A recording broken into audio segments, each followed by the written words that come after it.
Good morning, everybody.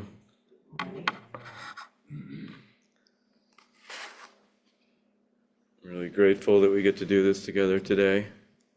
Okay, I'll try to remember to speak up. Can you hear me okay? Yeah, okay, okay. I was just noticing how deeply we always are taking care of each other, when we do this together. Don't you feel that? It's really just about care, actually. I want to appreciate a funny little moment of that mutual care this morning. At the beginning of morning service, my mind flashed on what's supposed to happen about certain bells. I don't know if you even noticed all this. And I realized now it was actually like 10 years in the past, like a previous version of morning service, at least 10 years ago. And so I whispered to the doan to ring little bells so he could sit down at the wrong time. And so beautiful the way Molly just took care of me by saying, okay, you want some bells? You have some bells, When in fact she was completely on it and doing the bells very, very well, very precisely, and I was completely wrong. So that's the practice, right? Somebody asks you for something, okay. We don't have to be arguing, and that's not right. And so it's this generosity, right? It's just this giving to each other, and so that was dead on. That was perfect Doan practice, yeah.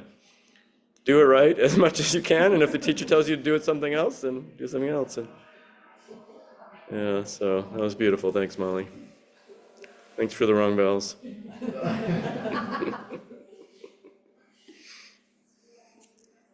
The funny thing is, like, in that case, and in most cases, usually, if you just leave it alone, the person figures it out pretty darn quick, right? We're always running around. I mean, the not caring for each other is when we're running around trying to fix each other, right, and straighten each other out. That's not, in fact, caring for each other.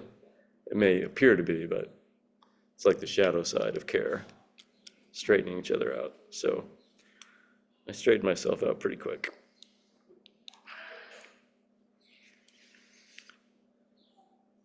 So somebody or other put the theme on this today's retreat as no gaining idea. Probably was me. So here's a quote to start that conversation, which is always going on anyway. What do we think we're gaining here? We say our practice should be without gaining ideas, without any expectations, even of enlightenment. This does not mean, however, that just to sit without any purpose.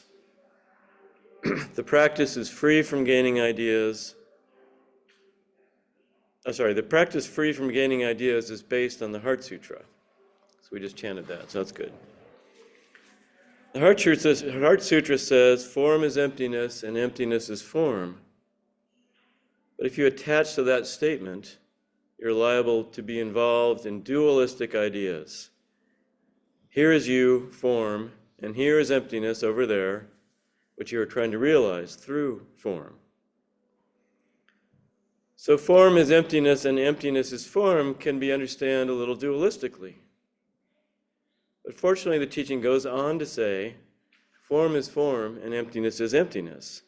And here there is no dualism. When you find it difficult to stop your mind while you are sitting, has that been true for you? You find it difficult to stop your mind when you are sitting, and when you're still trying to stop your mind, you may be stuck in form is emptiness and emptiness is form. But while you are practicing in this dualistic way, more and more you'll have oneness with your goal. And when your practice becomes effortless, you can stop your mind. This is the stage of form is form and emptiness is emptiness. To stop your mind does not mean to stop the activities of your mind. It means your mind pervades your whole body, your mind follows your breathing, your full mind is with your mudra in your hands. With your whole mind, you sit with your painful legs without being disturbed by them. This is to sit without any gaining idea. At first, you might feel some restriction in your posture, but when you're not disturbed by the restriction, you have found the meaning of emptiness is emptiness and form is form. So to find your own way under some restriction is the way of practice. Practice does not mean that whatever we do is zazen. But when the restrictions you have do not limit you, this is what we mean by practice. So you might have recognized that in part, maybe. That's Suzuki Roshi, as recorded in Zen Mind, Beginner's Mind. Think about the poor people who were there listening to him at the time. They didn't have the virtue of being able to read this over and over and over again. I'm like, what did you say? There's so much there. There's so much there. And this incredible encouragement to just hang in there is there, isn't it? I'm going to tell you all this complex sounding stuff right now, deep and important. You won't quite understand it, but keep practicing. Pretty much what he always would be saying. And it will all become clear with time. So I don't know, I feel inspired to offer a little bit of context here for how important these kind of teachings were when they came out in the Western or the American Zen scene. So, I mean, that came up strongly for me when I was preparing the talk, so you're going to have to listen to my long aside now. Raisel was teasing me. She said, you don't just make those up on the spot? You actually wrote down your long aside? I'm like, yeah, sometimes. Anyway, I think it's interesting, though. Because when Zen Mind, Beginner's Mind came out in 1971, it was a really important book because there are so few English language books about Zen practice. There was a series of books by the lay Zen scholar, D.T. Suzuki, published in the 50s and the 60s. And he didn't talk a whole lot about how to actually practice, there's nothing about how to do Zazen, but it was about philosophy and the meaning of Zen, according to him.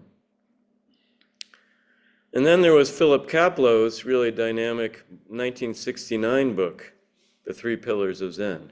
That was kind of like it. And then in 1971, Zen Mind, Beginner's Mind came out. So it's the story of Zen that Zen Mind, Beginner's Mind joined was a very different story than what Suzuki Roshi was presenting, really different.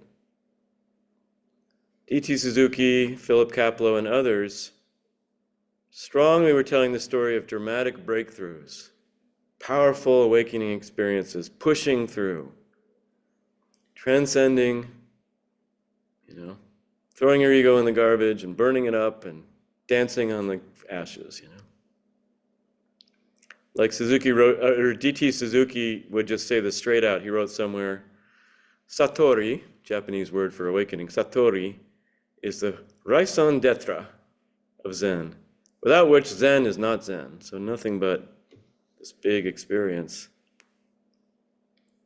And Three Pillars of Zen, if you haven't read it, you should sometime. I mean, read it with a little context, which we wouldn't have had back then. But Three Pillars of Zen is really pretty fun. It's very exciting. It's like an action novel.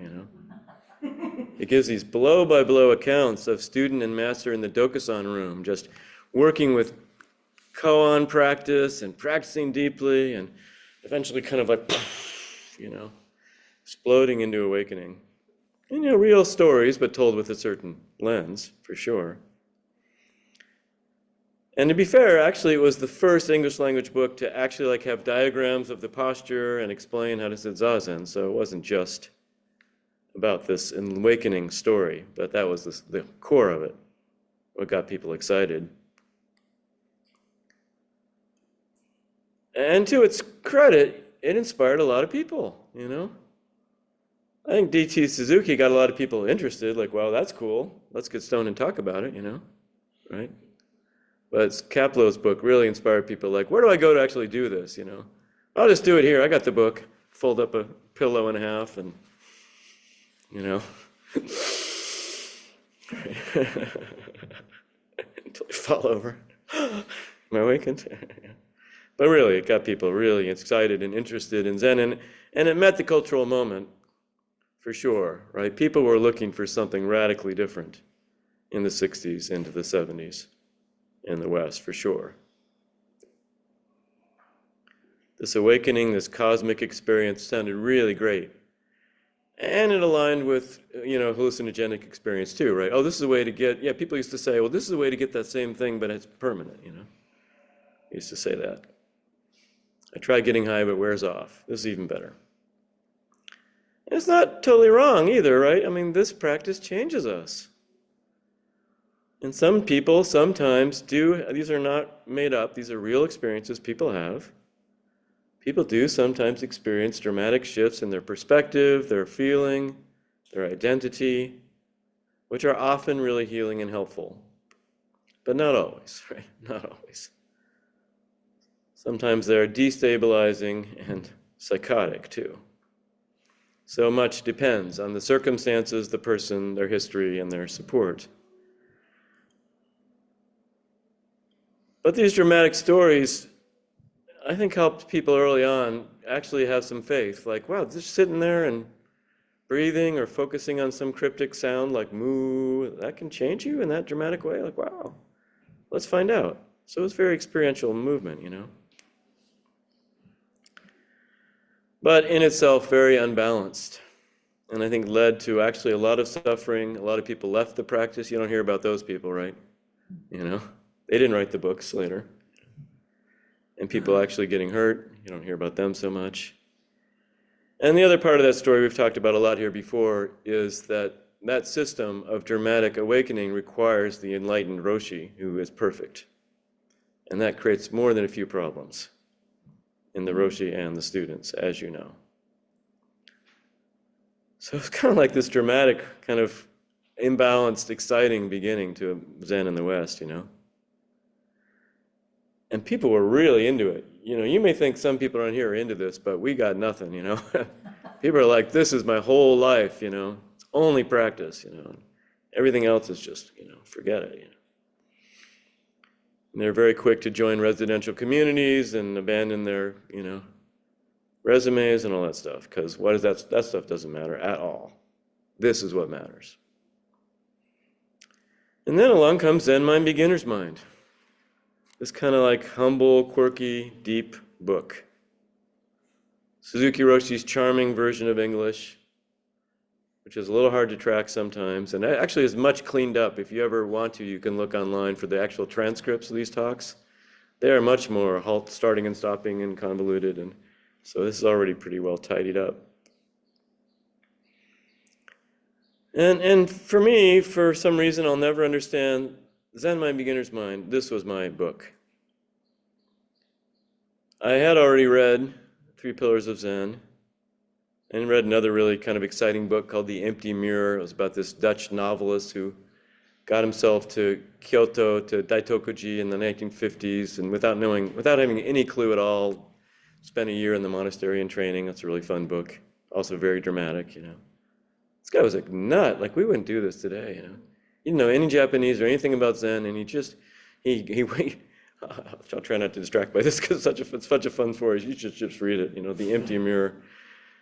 So he had to take like multiple boats to even get to Japan in 1956. And then he hears like all the monasteries are in Kyoto, so he goes to Kyoto. He's staying in some, you know, inexpensive hotel, and so he asked the proprietor, "Where do you go to do Zen?" And the guy was like, "What? You know, why are you asking me that? You know?" And so eventually he gets a recommendation to go to this monastery, and he takes a taxi there, and he walks up to the front door, and he's like, "Here I am."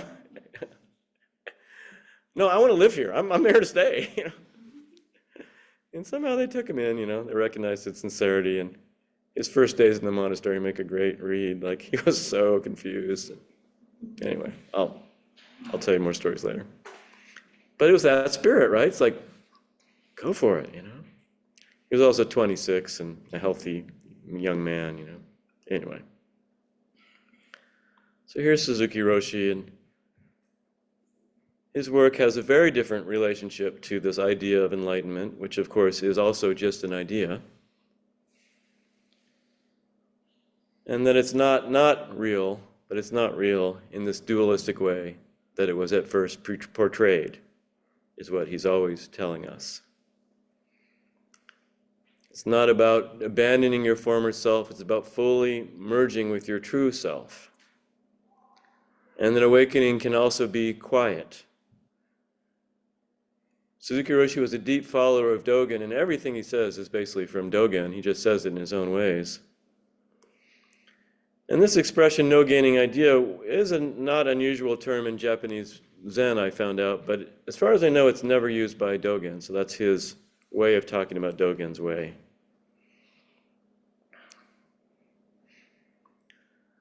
And that awakening might sneak up on us, We might not even notice that we have changed in fundamental, transformational ways. That it's not just about our subjective idea of who we are and what's going on, that's really limited. That's just one little teeny slice of this big experience of whatever this is, One of the metaphors he used, which is also an adaptation from Dogen, is our way is like walking through the fog. You don't realize you're getting wet until suddenly you're like, whoa, I'm soaked through. How did that happen? Undramatic and unexciting. Expressions like, he would say, like, when you are you, Zen is Zen. Which is the opposite, in a way, in the surface, to the earlier model, the first model that arrived. That was like, don't be you, You want to be an enlightened guy. You want a new you. And then there's Zen. So I don't know, I think it's just a beautiful interchange in a way. It just worked out that way. D.T. Suzuki and Kaplo Roshi lit this fire. And Suzuki Roshi comes along later with a bucket, and some water. I'm like, psh. Both are true. Both are true.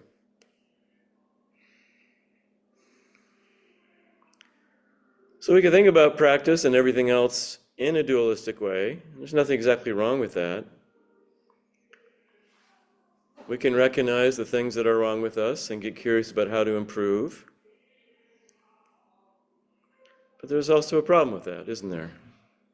What's the story we're telling ourselves? That we're broken and unworthy and in need of some serious repair. And another possible story is we're already awakened. Oh. And we've just, that's a hard one to ignore.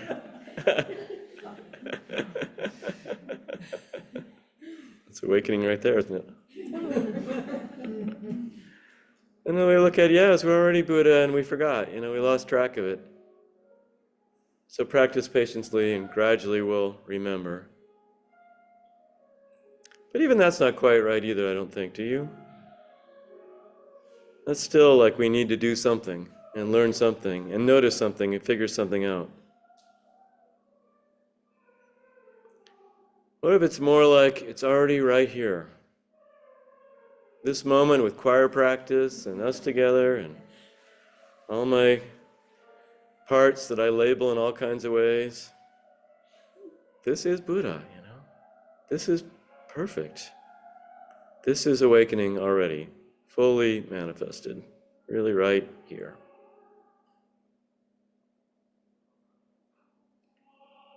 So can we give ourselves permission to consider that, to imagine that? Norman talks a lot about imagination in practice, and I think he's dead right. It's an imaginative world that we live in, and we do have some choice about what we imagine and how. And like Suzuki Roshi says, this is not to say that everything's practiced, just do whatever. There's a way, there's a path, there's an understanding. Dogen's always saying, examine this deeply, consider this deeply. He's always telling us, look more carefully. Practice, practice. And it's not the practice of getting something new. It's the practice of clarity and understanding. One of the traditional teachings that they were both, I think, really keen on and channeling here, even if they don't mention it directly, is a Mahayana teaching that Thich Nhat Hanh likes, and Desiree mentioned it when she was Shuso with us. The 3 doors of liberation, which are all 3 really amorphous and not tangible and not pin downable or projectable, but they are the doors to liberation. And they are emptiness, signlessness, and wishlessness. So here that third one is maybe most interesting. And of course, they're not different or separate. They work together. Emptiness, signlessness, and wishlessness. So this third door, which is also translated as aimlessness, which is kind of wonderful too. Like, just be aimless, you know? There's a sense of freedom in aimlessness, you know? It's a translation of an underlying Sanskrit word, apranahita. Apranahita. Is a negation. A lot of Buddhist stuff is just negating something, you know? It doesn't leave you much of anywhere to stand. So it's negating wishes, negating aim. So here's a scholar on what this word means in Sanskrit. This is Edward Kanza. The word apranahita means literally that one places nothing in front. Places nothing in front. It designates someone who doesn't make plans for the future, has no hopes for the future, is aimless, not bent on anything, without desire for any of the objects of perception, which is how we, triangulate the future, right? We want to see and hear and think the right things, right? These are objects of perception. So to put nothing in front of us, It kind of begs the question for us to study, what do I put in front of me? What do I put in front of me? That's the practice, to see this. And here's Sojin Mel Weitzman appreciating this teaching in his words.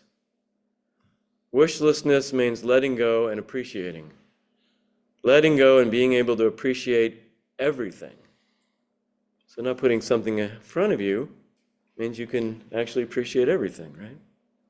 It gets out, it's in your way, this thing you put in front of you. Now you can see everything can be appreciated. He goes on, to accept myself just as I am, this is called virtue. And everyone has their own virtue, which is not the same as value. Value is comparison. We should stop comparing ourselves to others. It's another great thing to practice with, right?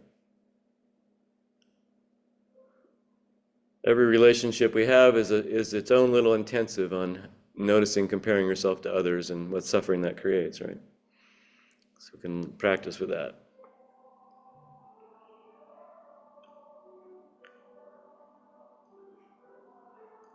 So there's something here about opening to things as they are. We might call it awakening to impermanence. Everything's in flux anyway, right? So what is this thing you put in front of you as your aim and your goal? It's impermanent anyway, right? Next thing you know, it's something else. It's changed, it's gone. Something else is there.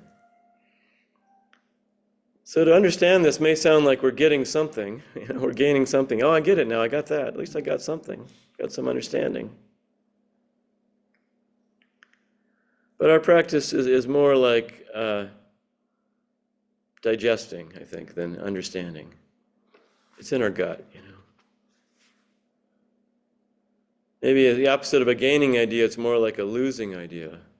Letting go, letting go, letting go.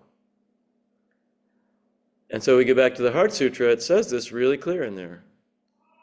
Like there's a whole beginning of the sutra, which is kind of like the setup and the process. See this is empty, see that is empty, blah, blah, blah, here's what you do. It's kind of a non-doing, but it's what you do. And then there's a pivot right in the middle. Have you noticed this? With nothing to attain, a bodhisattva depends on prajna paramita, depends on wisdom, depends on emptiness. And the mind is no hindrance. Without any hindrance, no fears exist. Far apart from every inverted view, one dwells in nirvana. So that seems like what you gain, but what you gain is non-gaining. What you gain is trust. What you gain is freedom. What you gain is a mind that's not hindered. Which is not to say you don't subjectively feel afraid, confused, vulnerable, upside down, but it's not being hindered by these fears. So that's what Suzuki Roshi is talking about when he says in his little statement there, He probably just said, I don't think he really made notes or prepared his talks. I think it's just like him, like expressing, which is kind of amazing. When he says in there, you may feel restriction, but it's when restrictions do not limit you. That is what we mean by practice. So it's not that there's no suffering, it's not that there's no restriction. It's that there's freedom in it. There's fluidity, right? And we have to actually practice, So it's very strange, So metaphors and stories are used a lot. Like I was appreciating anew the little story at the end of Genjo Koan. Remember that little story about the wind and the fan? Let's enjoy that for a minute. Thought I had it here. Yeah, here we go.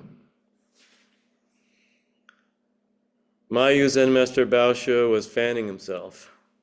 A monk approached and asked, Master, the nature of wind is permanent, and there's no place it does not reach. Why then do you fan yourself? Although you understand that the nature of wind is permanent, Mayu replied, you do not understand the meaning of its reaching everywhere. Oh, what is the meaning of its reaching everywhere? Asked the monk. Mayu just kept fanning himself. The monk bowed deeply. He felt something. He understands something. Or he was just embarrassed and was ready to get out of there. One never knows, but the way we're meant to read it is he felt something deeply. So wind, the simple way to read this story is wind is awakening, We're of the nature of wind. We're of the nature of space. We're of the nature of flow, right? Wind does all these things. That's our nature, so why do we need to do anything? Why do we need to fan ourselves and make more wind? Why do we need to practice and cultivate awareness of how we already are? So this answer from Master Mayu is really interesting. You've got something, dear monk. You're partway there. You understand the meaning and the nature of wind is permanent, that this is all around. But you don't understand how it functions. You don't understand the meaning of its reaching everywhere. You don't understand how our hearts and the nature of reality meet. And the monk's like, what? How? Just practice. Do you understand? Just practice.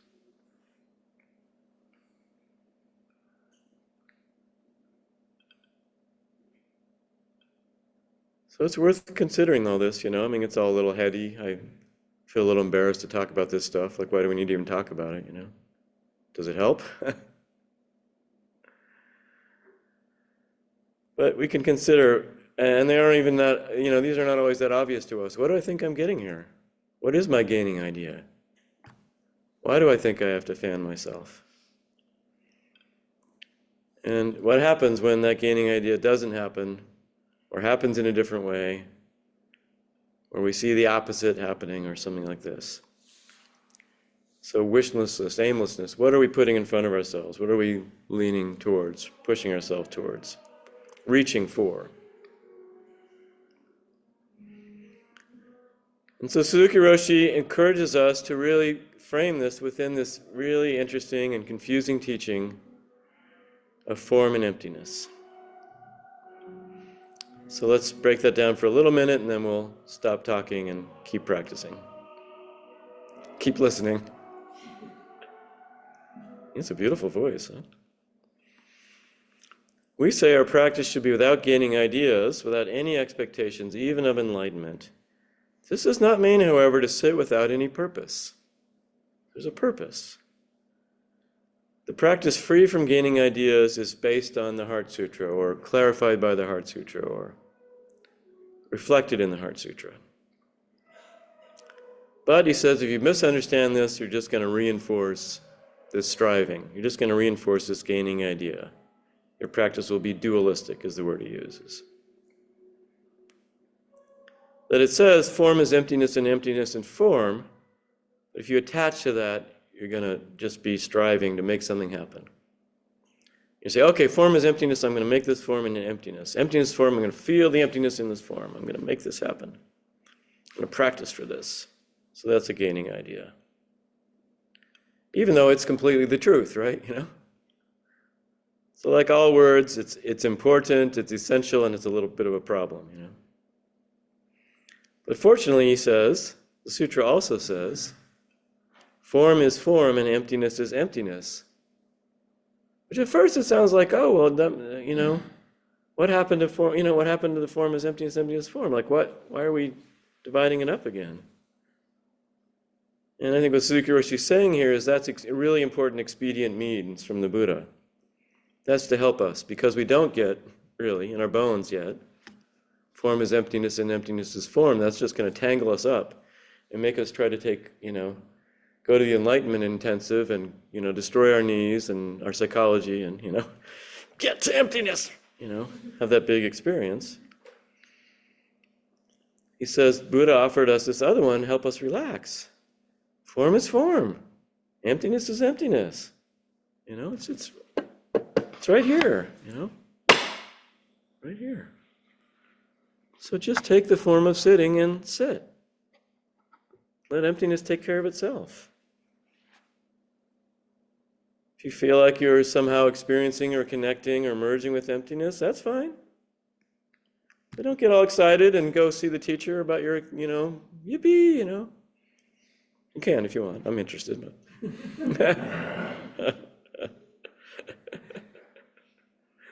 One time I felt like I had was kind of like an important realization, an important, moment, in my practice. I went to see Norman and was going on about it, and in the end he said, "That's nice. Let's talk about something else."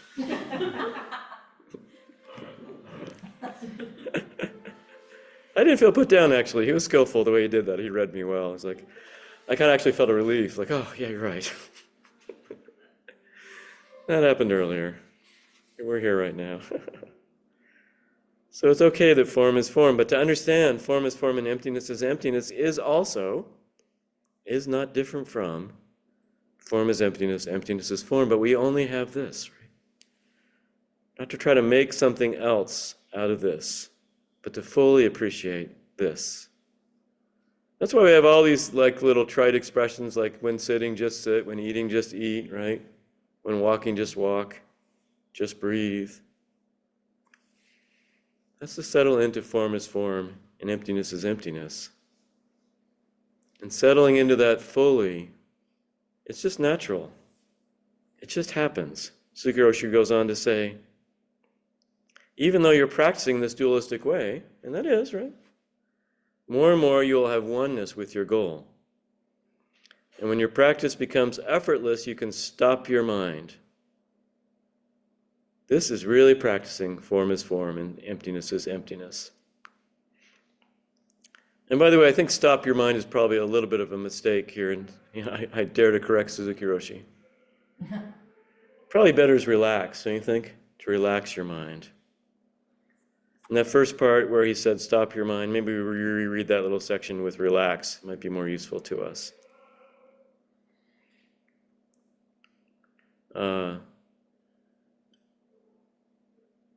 Where'd that go? Excuse me.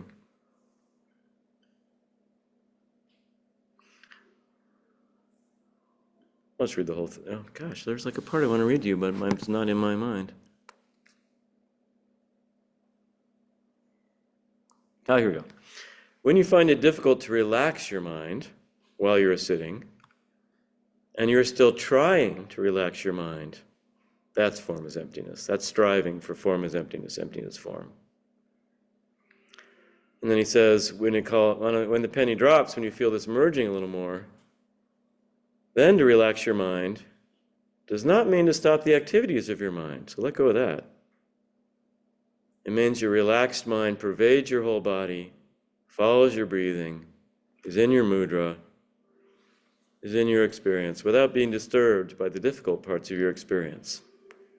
So to relax your mind, to give yourself to form and emptiness, without really trying to do anything. And you got to show up and do the practice.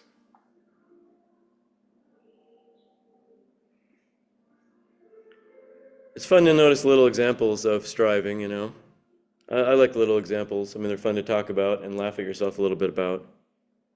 But also they're a lot more manageable. You know, the big striving, you don't see because you're caught, right? You're caught. So social media is a great place to practice this, I think. I don't go on Facebook very often now, but I usually have some difficult experience now when I do if I'm paying attention. So here's a little example for what it's worth. I was on Facebook for a minute yesterday, and I saw that another mindfulness teacher I know, that's like my other hat, right? And she's teaching a retreat on mindful self-compassion. And I've taught that very same retreat several times. But my friend got invited to do that at the beautiful Hollyhock Retreat Center on Cortez Island. It's like a creme de la creme, hippie retreat center. So beautiful, Michelin, 5 Michelin stars for every meal and blah, blah, blah. Like right on the water, stunning. Just a stunning, ridiculous place, And so, of course, immediately I flashed a jealousy, That should be me. So that's putting that in front of myself. I want that. I read that and I put that immediately in front of myself. I want to be the retreat teacher there. And then, of course, I had some secondary judgment about the sweet, skillful way she was doing a little self-promotion there. Just love Hollyhock,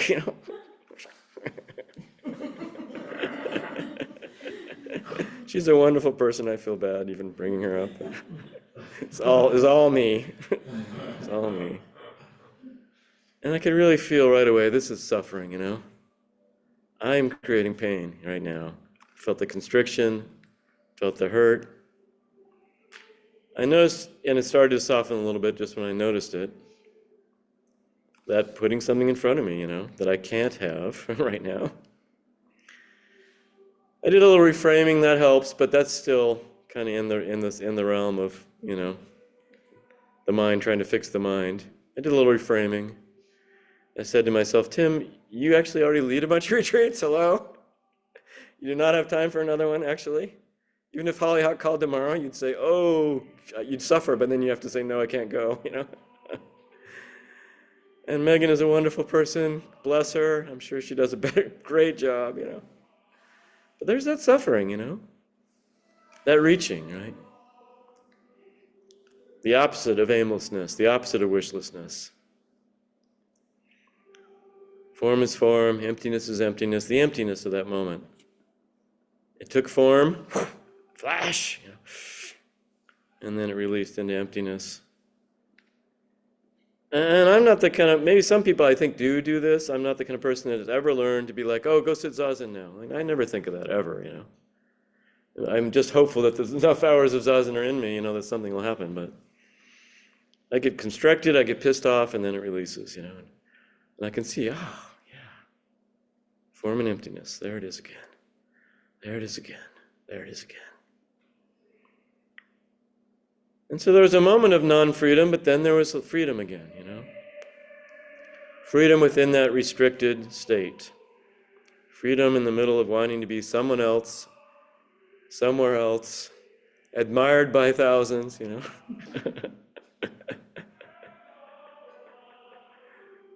My flashpoint really is a lovely person. I already said that, but just to make sure.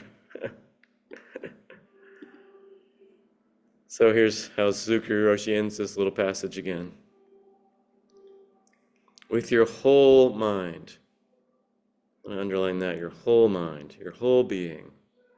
And mind here doesn't just mean your thinking. Mind is a bigger thing than that. With your whole mind, sit with your painful legs without being disturbed by anything. This is the sit without any gaining idea. You might feel restriction in your posture. You might feel restriction in your mind. Keep practicing.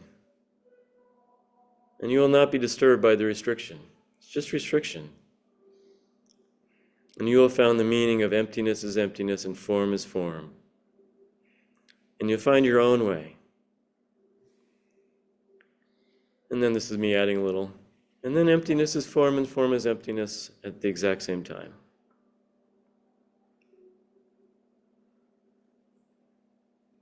So in a way, this is all fancy language for something that's not so mysterious, I mean, we've all had a million experiences like my little story, where we show up somehow for ourselves in a fresh way. And our restrictions are not really as restrictive as we think they are. Like, haven't we all had the experience of like just not feeling it and not being up for it, and all kinds of aversive things are running through your mind, and somehow you make it to whatever it is, Zendo, let's say, as an example, and you get here and you're like, oh. So form is form and emptiness is emptiness, and it's actually okay. We don't have to be restricted by our restrictions and our pain and our confusion. And how beautiful that when we do this together here, we care for each other so carefully, right? So wonderfully. And when someone's restricted and doesn't take care of you so good, then you just ring the bell. Okay. I know. As part of my training with Norman, he always used to say, I don't know if my peers remember this, but I don't really remember this. At one point he warned us, he said, with me, you're learning kind of a really loose, kind of low form of Zen, pretty relaxed, We don't do all the high and holy ceremonies, and we don't do everything so, we don't put as much energy into being so perfect, Focus more on just feeling our hearts. And he said, you go to other centers, they're going to see something wrong with you, and they're going to correct you, and this is a beautiful opportunity to practice. Thank you. So we can practice that way. That's another way to take care of each other, right? Somebody feels restrictive or judgmental, they try to straighten you out. Okay. Thank you. Enough words. Thank you. Forget about all this. We'll just keep practicing.